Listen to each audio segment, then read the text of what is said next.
Hello and welcome to Inventive's Intellectual Property Educational Series.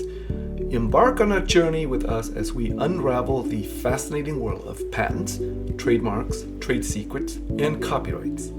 Whether you're a seasoned professional, an aspiring entrepreneur, a fantastic inventor, or simply curious about protecting your creative assets, this series is your guide to understanding and navigating the intricacies of intellectual property system.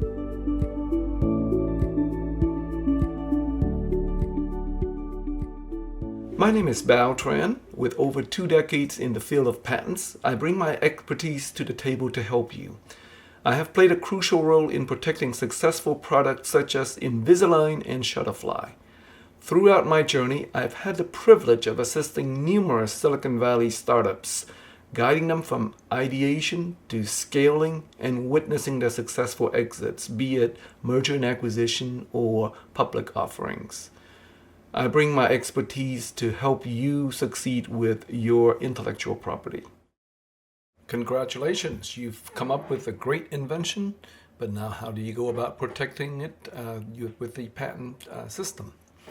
In general, the patent application process can be complex and the specific steps vary depending on the jurisdiction and the type of patents, but here's a general step-by-step guide. First, you need to conduct a prior art search.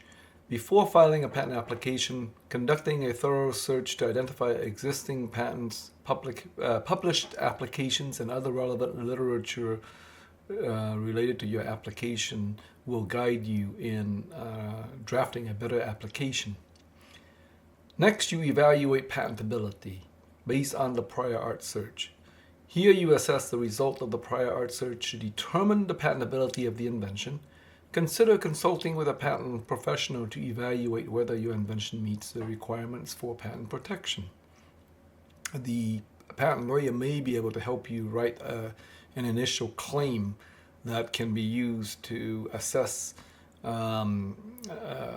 novelty and obviousness.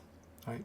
Step number 3 is you prepare a detailed description, a comprehensive description of your invention, including drawings, description, and any necessary diagrams or table will be important in giving you protection. You need to clearly explain how to make and use the invention as required by the patent statutes. So once you have all that information in the background, then you can determine the type of patents. So what you need to do is determine whether your invention is suited as a utility patent that protects the functional aspects of the design, a design patent protecting the ornamental aspects of the invention, or a plant patent for new plant varieties. You can then choose the appropriate patent office. In the U.S., the answer is that it's the U.S. Patent and Trademark Office. In Europe, it can be the EPO. In Japan, it can become the JPO, or Japan Patent Office. Or you can directly file an international application through the Patent Cooperation Treaty, or PCT process, for global protection. This process, going through the PCT, defers the need for you to go national by 12 months from the first filing. By 30 months from the first filing. So you'll have significant time to convert them. Then once you prepare and file, the application will be examined. This typically takes approximately 2 years in the U.S.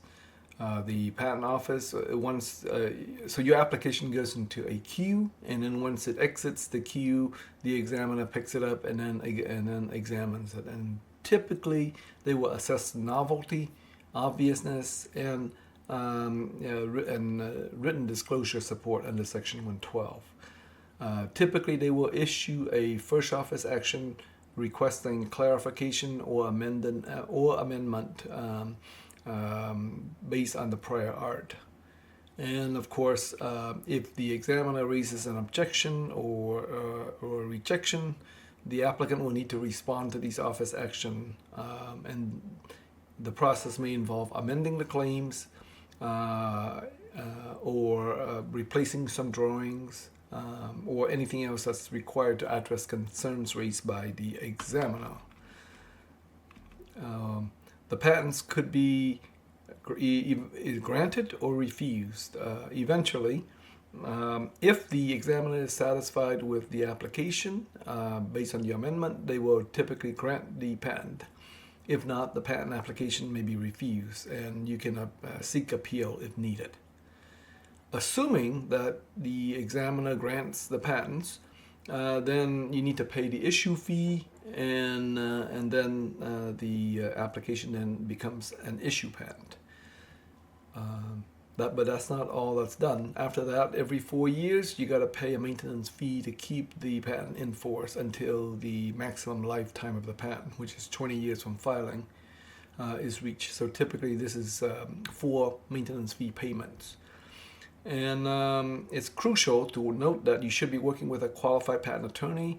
And if you leverage the expertise of the lawyer, it would enhance the likelihood of success during the patent application process. Lawyers can provide guidance, help you navigate legal complexities, and increase the chances of obtaining a strong and enforceable patent. Patent preparation and filing can be a complex process, and mistakes can compromise the effectiveness and ultimate success of the patent. Here are a few common patent filing mistakes to consider.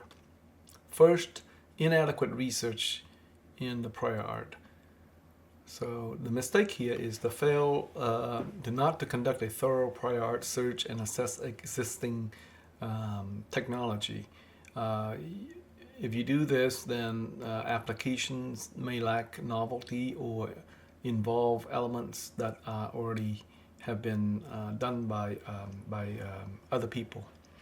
And so what's the consequence of this mistake is that the patent may be rejected due to the lack of novelty, or it may be obvious in view of the prior art. The next mistake is a poorly drafted application. Many people draft very short disclosure and then follow it up with a vague or overly broad claims. And when you have a very broad claim, your disclosure need to be highly detailed to support that broad claim, as recently ruled by the Supreme Court. So if you have a very broad claim and you have a very short description or an application with insufficient detail, this can result in a patent that may later on be invalidated under Section 112 for not providing sufficient details and clarity. And so the next mistake that I want to go over is that you publicly discuss the invention before filing. So if you publicly disclose your patent application, let's say in a paper or in a website or on a video, such as commonly done in Kickstarter, the act of publicly disclosing that information means that disclosure becomes prior art against your subsequent patent application.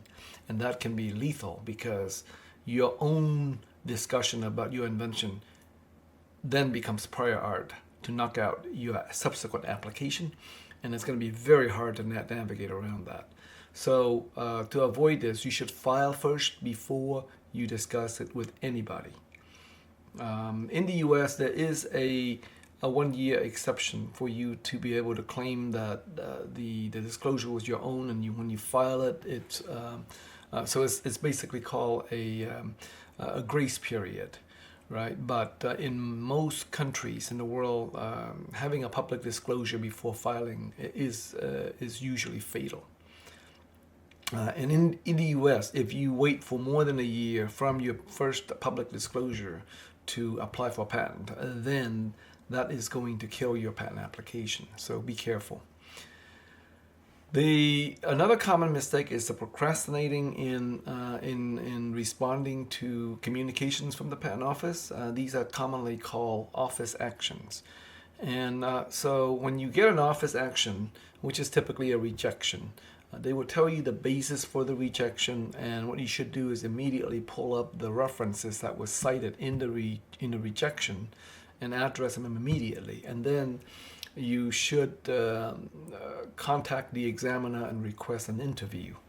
So one problem if you delay on this is that if, let's say, you're given a 3-month response period and you wait until, let's say, the 2.5 months before you start reading the rejection, you won't have time to request an interview with the examiner. So you've wasted a valuable opportunity to communicate with the patent office on the novelty of your idea. Of course, you can always pay extension fees, but then why should you do that when you could have done that at the beginning and there wouldn't be any extra fee? And if you wait too long, so let's say 6 months past the mailing date of the office action, your case gets abandoned, and then you're gonna have to pay thousands of dollars to revive it. So that's so never procrastinate when you get an office action from the patent office. And I think these are some of the key issues. But there are others. So, for example, you might incorrectly name inventorship.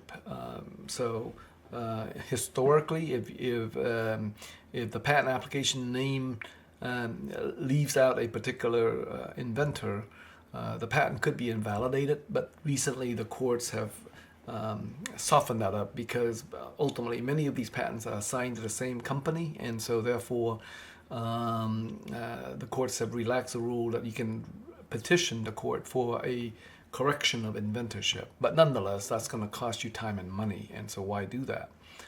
And yet another mistake that we haven't talked about is that you don't monitor the competitive space and revise the case as necessary so that you can cover so that your claims cover companies that came after you but try to design around your issue patent by avoiding one or two elements in the claim. So the way to solve this problem is to have a continuation application that then continuously can be used to modify to the extent that you've disclosed it to read on to a subsequent new product. And in that case, you have an easier time showing infringement. So the patent space is full of landmines, but these are a few of the mistakes that that are commonly made, and so you should try to avoid making these mistakes. Since the patent process is complex, it can be quite expensive if you hire a patent lawyer to do all the work. Utilizing an AI software tool for generating the first draft of the application can be a cost-saving approach to streamline the process and potentially save cost. Here's how the Copilot approach can be beneficial. First is generation of an initial draft quickly. AI software can expedite the drafting phase by providing template suggestions and prompts. This efficiency can save time compared to starting from scratch. Certainly, if you've never drafted a patent application before, you will spend at least a few weeks, if not months, on learning the structure of a patent application. The software can guide the inventor using clear and concise language, adhering to a patent office requirements. This ensures that the initial draft has a solid foundation in terms of clarity and structure. The AI tools often offer a cost-effective solution for the initial stages of drafting. Inventors can leverage each tool to reduce costs associated with the early phases of preparing a patent application, which is essentially a good technical writing document, and that is the domain of the inventor. The lawyers assist by being able to write claims that the inventor normally would not be able to do. So this real-time collaboration, allowing inventors to work seamlessly with attorneys, will result in an efficient work partition where the inventors address the technology and the patent lawyers provide the legal strategies to optimize the claims and the resulting patent. This collaboration ensures that the attorney has a clear understanding of the inventor's vision and that the claims reflect this understanding.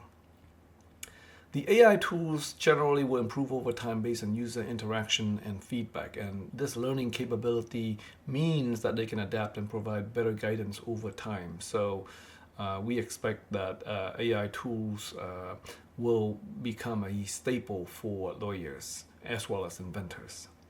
By using the tool, the inventors can accelerate the initial drafting process, allowing them to provide a draft to the patent attorney sooner, and this can be crucial for meeting first to file deadlines.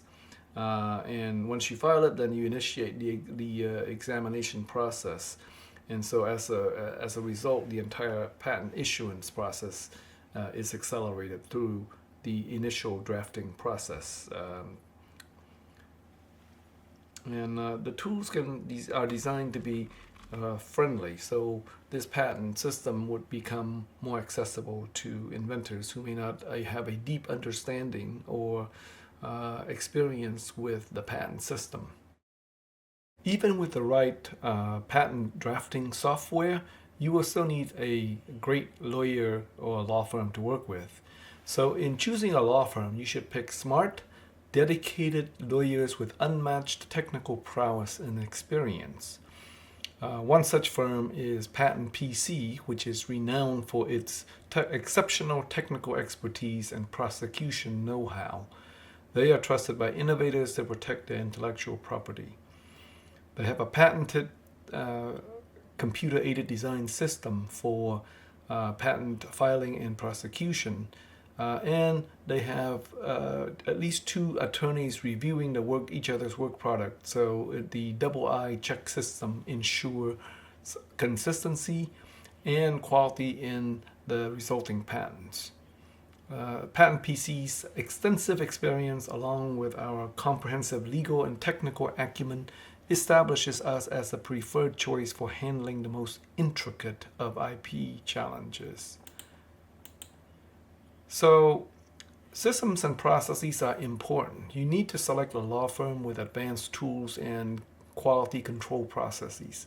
So you need to ask your law firm if they have a streamlined workflow management system with a multiple eye review methodology that enables efficiency and yet reduces errors and improves patent application handling.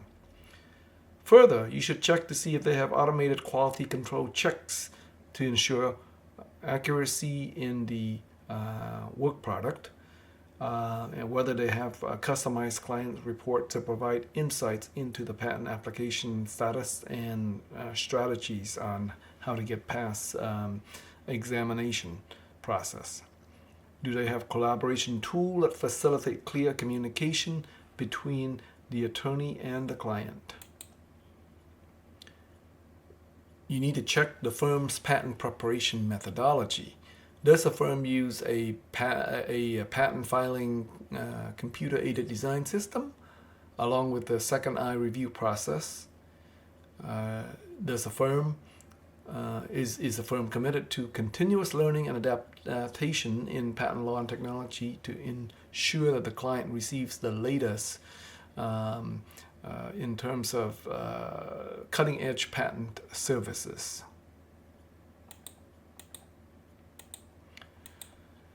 So checking the firm's patent prosecution methodology, this is important because the case will invariably be rejected. So you need to find out if when responding to office action, does the firm get insights gleaned from the examiner's prior examination history so that their attorneys can prepare targeted responses that resonate with the examiner?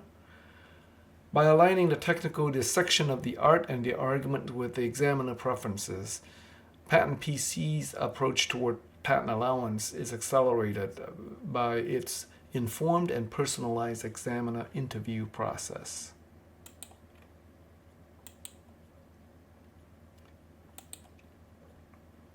So With this, if the firm that you work with has these attributes, those are good signs. And the collaboration between you and that particular firm will most likely result in an issue patents. Thank you for joining our intellectual property education series. We hope that this journey has empowered you with the knowledge to navigate the world of patents, trademarks, trade secrets, and copyrights. Stay inspired, protect your innovations, and continue to explore the boundless possibilities of your inventive mind through the intellectual property system. Subscribe for more insights, and until next time, innovate boldly.